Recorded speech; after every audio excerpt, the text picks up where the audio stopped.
Hello, America. We are in Pittsburg, Pennsylvania, because tonight in movie theaters all across the country, we're going to fill this theater with about 3,000 people, and we're going to talk about the greatest American car ever built, the Mustang.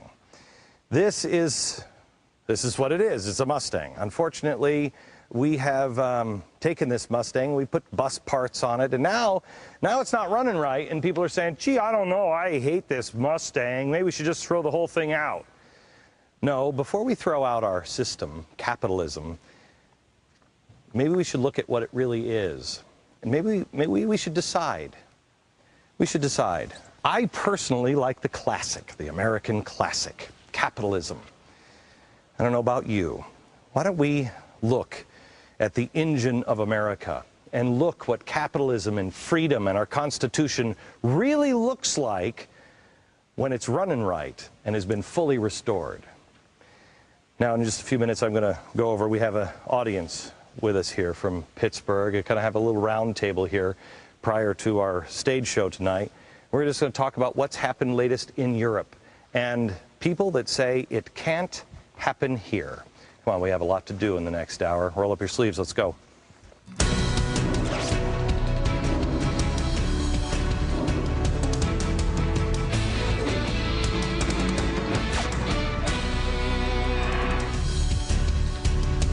We are at the beautiful Benedum Theater in Pittsburgh, Pennsylvania. I contend the greatest city in the East.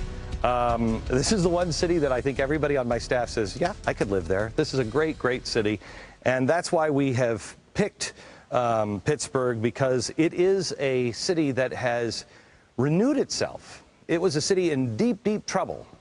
And there's also a reason why I'm wearing a sweater with a buffalo on it. Buffalo is really one of my favorite animals. It is the ultimate symbol. It should be over an eagle. It should be the symbol of America, and I'll explain why at the end of the program. This program told you, I don't even know when it was, a long time ago, that we were bailing out Europe. We were doing it a couple of different ways. We told you that AIG, through the AIG bailout, we were sending money over to France. We also told you that the IMF would bail out Europe. Here we were on this program, I don't know how many months ago. Watch. We're not only bailing ourselves out, Fannie and Freddie, but now we're trying to bail out Europe as well. The European Union, along with the IMF, is giving $1 trillion to Greece. $1 trillion. The U.S. contributes 17% of the IMF funds. Okay, so we told you that, and nobody really paid attention. Now we find out through the Fed that we are going to do almost another $1 trillion, your tax dollars, over to Europe. We also found out that we have sent $3.3 trillion in our bailout.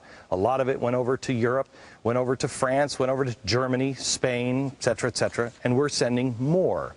We also found out in breaking news today, breaking news, we speculated on this program that GE was getting money. Remember, we were talking about what a great investment GE is making with MSNBC, falling in line with the President of the United States and having a great, cozy relationship with him. Well, they got their payment. $16 billion went to GE. I just want to ask you, if News Corp would have gotten $16 billion from a Republican administration, do you think anyone would have anything to say about it? We are creating a society. This will go down as the largest heist, the largest robbery in the history of the planet. Our treasury is being raided. The rich are getting richer. And where are we headed? We are headed towards a global government. And if you don't believe me, I don't really care. I'll show you the facts of what is happening over in Europe with Greece.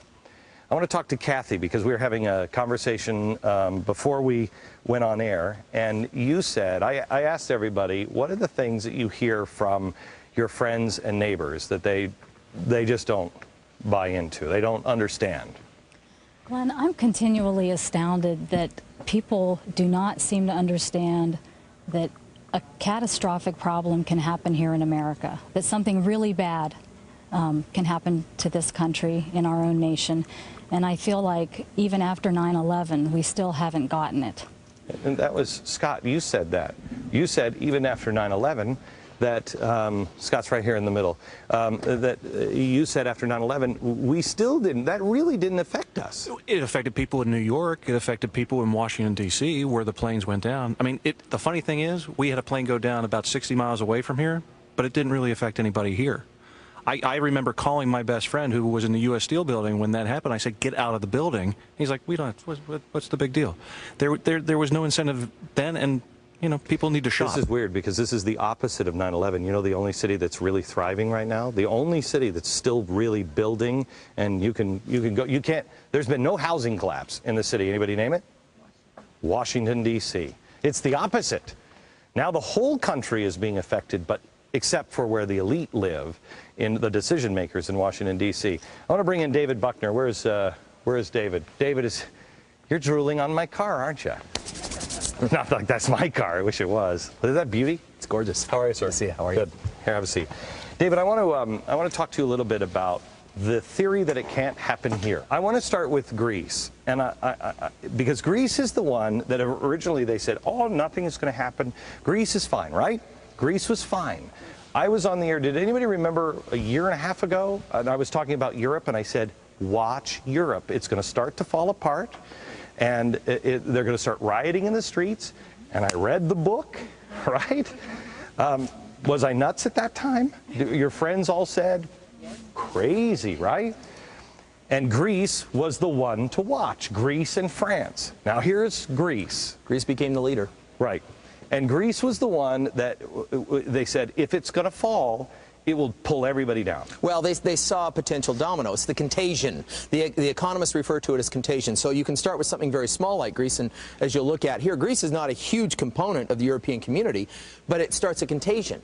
And they're concerned that if that starts, then what happens to the others and the dominoes, because many of them are ensuring Greece's safety. Okay. So if it starts to roll, it would start with Greece. Come here. Greece is a state of the European Union. It is. Except they're a capital S. It's a state, okay? Sovereign nation. So it's a state in the European Union. Tell me about Greece. It makes up a small percentage in terms of its economy. And when we talk about the European community or the European economy, it's only about 2.5% of the overall economy, the GDP, okay. Gross Domestic Product. And it's actually the EZ, right? The EZ, the Europe zone, correct. Right. The EU, it's actually less. It's actually less. It's 1.8. 1.8%, because it's a larger, these are 26 states, these are, or 27 states, these are 16 states. Okay. Got it? It's 2.5% of the economy. It's not a huge part of it. This is what I want you to explain to your friends. Follow this, because your friends will understand. By the end of this break, your friends will understand, oh yes, it can happen here. Do all your friends know that Europe is on the brink? No, your friends don't know that? You need new friends. Okay. So, all right. So it's 2.5% of the economy. Small percentage. It is the 27th largest. Not a huge piece of the world economy. 27th largest economy in the world. Okay. Not big. Remember, this is a domino. If it falls, it will spread to all of Europe, which will make Europe fall, which will make all of us fall. Got it? GDP represents $300 billion. Not a big piece of change in the global economy. Okay. And then as a part of the overall European community, look at the $300 billion compared to the $16 trillion, which this is the largest community, if you're talking about all of them aggregated together, the largest economy in the world. This is what they're worried about stopping. They're saying that this 300 billion, if it goes, can stop, significantly damage the rest by contagion. Okay, so what they're saying is they told us and everybody else, you have to bail out because this $300 billion economy cannot stop, or it will destroy Well, this. as far back as 2006, they were saying this can't really fall. And then you start to see 07 and 08, and they start to see it move, and they got nervous about the contagion. They said, you've got to bail this out now. It's only 2.5%. No, you've got to bail this out because the contagion, the domino, could destroy the $16 trillion. If Europe falls, how does that affect the rest of the world? Well, if you start with the concept that only 2% could impact $16 trillion, you can imagine that if this, the world's largest economy, which Europe is, if it falls, it's the largest, not the smallest. It's the largest economy that's falling. Do you understand so far? 2.5% can stop the world's largest economy. So that would then domino into the rest of the world. Now, let me show you the small s state, because that's the difference. EU, they got all the stars on the flag, just like our original. They have all the stars on the flag. They're just capital S state, small s state, but it's the same exact concept. We have 50 of them. California makes up, Greece is 2.5 of the EU economy. Are you ready? Yeah. Of the U.S. GDP, this is just California. How much does it make up? 13%. 13%. You ready? Greece is the 27th largest economy in the world. California? 8th. GDP? 1.8 trillion. Not 300 billion. And the U.S. economy, remember, Europe is 16 trillion. The U.S. economy is? Just shy of 14 trillion.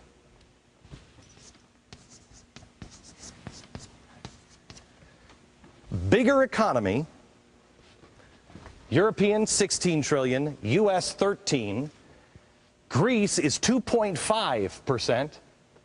California is 13%. California, is there anybody here? Is there anybody, any of your friends, okay, they don't know about Europe. Does anyone think California is going to fail? Is there anyone that doesn't think that California has to get a bailout from the federal government? Right? Okay. Now let me show you. Flip your chalkboard over, will you, David? Does anybody remember when I talked about mutually assured economic destruction? Patricia, could you explain it? Do we have a microphone over here? Do you remember it well enough to explain what it is? Go ahead. Well, originally it was with weapons, nuclear weapons. If Right. one country does it, let's all build up our arsenal so it causes other countries not to move. It Correct. kind of freezes it. We'll blow each other We'll up. blow each other up. And it's the same thing with the economy. If one country goes down, the others will follow. Right. And it was instead of nuclear weapons, they celebrated this in the early 1960s, saying, we don't even have to launch nuclear weapons. They announced that wars would never have a real finale. There would never be a big victor because there'd never be a real destructive war like World War II ever again. Because they knew if the United States fought an all-out war with Russia, the economies will all be tied together that it would do too much damage to the world and it would pull all of us down. So instead of blowing each other up and destroying the whole planet, they would just destroy every economy. So now the whole world would have to come to the table and negotiate. But what they didn't understand was, what happens if somebody creates a CDO? Out of just greed. What happens if people just started racking up bills that they couldn't afford? What would happen? What would happen if one giant country, or even one small country like Europe, like Greece in Europe, decided they were gonna retire at 56 years old? They weren't gonna work anymore. Everybody was gonna have pensions that you couldn't afford. What would happen if that one country did it and it spread to all the other countries? Mutually assured economic destruction. Let's just go over, I want to show you this. Your friend says it can't happen in the United States. It's more likely to happen in the United States, correct me if I'm wrong, than Europe. Europe is just ahead. Europe is ahead, and Europe is already taking action with austerity programs that the United States has not even begun to imagine the potential or the necessity to engage in. Okay. Let's look at Europe. These are the problem states, okay? Spain, 1.4 trillion of the GDP. Portugal, they're saying, is next, 233 billion. Greece, 330 billion, okay? $1.96 trillion. Of 16. Of 16.